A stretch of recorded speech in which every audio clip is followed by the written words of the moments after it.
Welcome, everyone. So today we're going to break down echocardiography. You know, that incredible technology that lets us look inside a living, beating heart.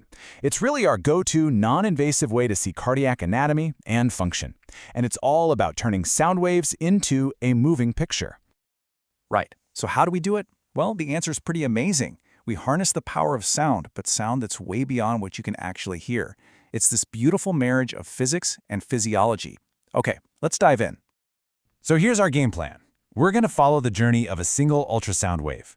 We'll start with its basic language, then see how it actually interacts with the body's tissues. From there, we'll look at the tech that creates the image. And then finally, we'll take a tour of the standard views we use to navigate the heart. Okay, first things first. We have to understand the signal itself. And it's all built on this really crucial balancing act, this trade-off between seeing clearly and seeing deep into the body. So the sound we hear is, in the range of thousands of hertz. Medical ultrasound, we're talking millions of cycles per second. It's a frequency so high, it's completely outside the range of human hearing.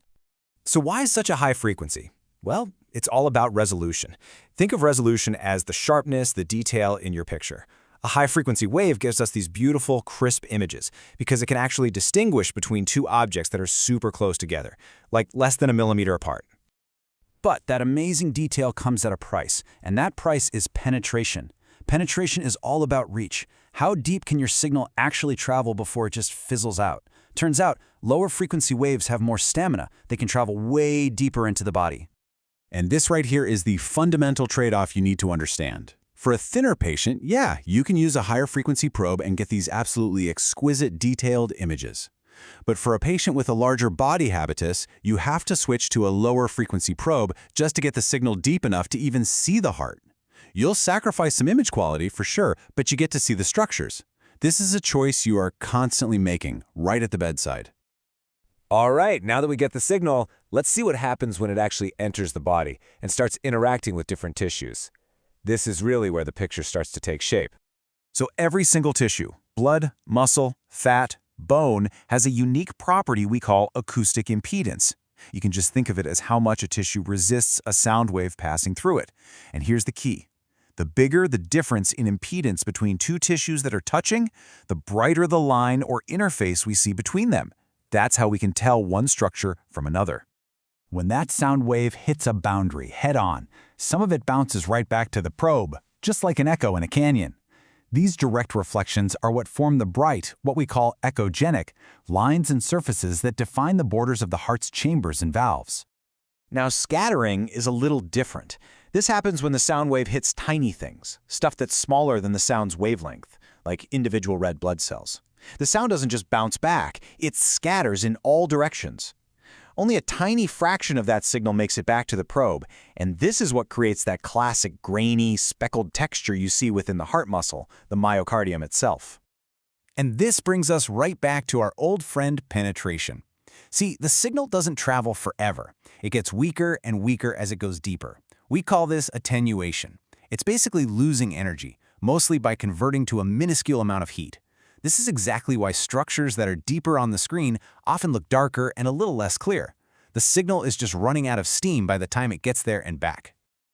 Okay, this is a huge practical point. Air is the absolute enemy of ultrasound. Its acoustic impedance is just so radically different from our body tissue that it reflects pretty much the entire signal right at the surface. That's why patient positioning is so critical in echo. We're always trying to find these acoustic windows between the ribs to avoid the lungs, because trying to image through lung is like trying to see through a brick wall. So let's move on and look at the transducer itself, that device you hold in your hand. How does it perform this magic trick of both sending and listening for these sound waves? Well, deep inside the probe are these amazing things called piezoelectric crystals. And they have this incredible two-way property. You apply electricity to them, and they vibrate, creating a sound wave. Then, when the returning echo hits them, they vibrate again, but this time they create an electrical signal. So they're acting as both a speaker and a microphone, all in one. It's pretty cool. Now, this tech lets us create different imaging modes. On one hand, you have M mode, or motion mode. It just fires a single line of ultrasound over and over, more than 1,000 times per second. It's like taking an ice pick view through the heart. It's not great for anatomy, but it's perfect for precisely timing really rapid motion, like a valve leaflet opening and closing. On the other hand, you have the 2D imaging we all know and love, which sweeps that beam back and forth to build up an entire slice of the heart, giving us that beautiful, real-time view of the anatomy in motion. Okay, so with all that physics under our belt, we can now apply it to the standard echo protocol. Think of this as a systematic tour of the heart from different positions, making sure we get a good look at every single structure. We primarily use 3 main windows on the chest to get our images. There's the parasternal window, right next to the sternum, the apical window, right at the tip of the heart, and the subcostal window, just below the ribcage. Each one gives us a unique and absolutely essential perspective. All right, so from that parasternal window, we get our real workhorse views. First is the long axis, which slices the heart diagonally, as if you're looking from the patient's right shoulder down to their left hip. Then, here's the cool part. You just rotate the probe 90 degrees, and the image completely changes into the short axis view. It's kind of like slicing a loaf of bread. This gives us these fantastic cross-sections, like the classic fishmouth view of the mitral valve or the Y shape of the aortic valve. Next, we move the probe down to the apex of the heart, to that spot where you can actually feel the heartbeat the strongest. And this gives us the iconic apical 4-chamber view. I mean, this is an amazing perspective. It lets you see all 4 chambers of the heart contracting together in real time, which is just invaluable for comparing the right and left sides. From there, another simple rotation gives us the 2-chamber view, which helps us isolate and really focus on the left atrium and ventricle. And finally, we have the subcostal view. This one is absolutely essential. You have the patient lie flat, and you place the probe just below their sternum, using the liver as a perfect acoustic window. Now, the real superpower of this view is looking at the interatrial septum. Why? Because from this angle, the ultrasound beam hits the septum at a perfect 90-degree angle, giving us the clearest possible view to look for any holes or defects. So, to wrap it all up, every single echo image tells a story, and that story is written by physics.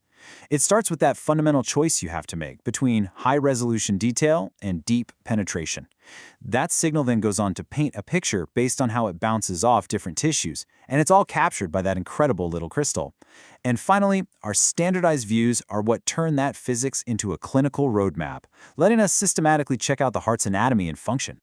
Look, this just scratches the surface, of course, but hopefully it gives you a really solid foundation of the physics and the principles behind every single echo image you're going to see from now on. So next time you see one, look closer. What are the subtle clues in the image quality telling you about the physics that are at play?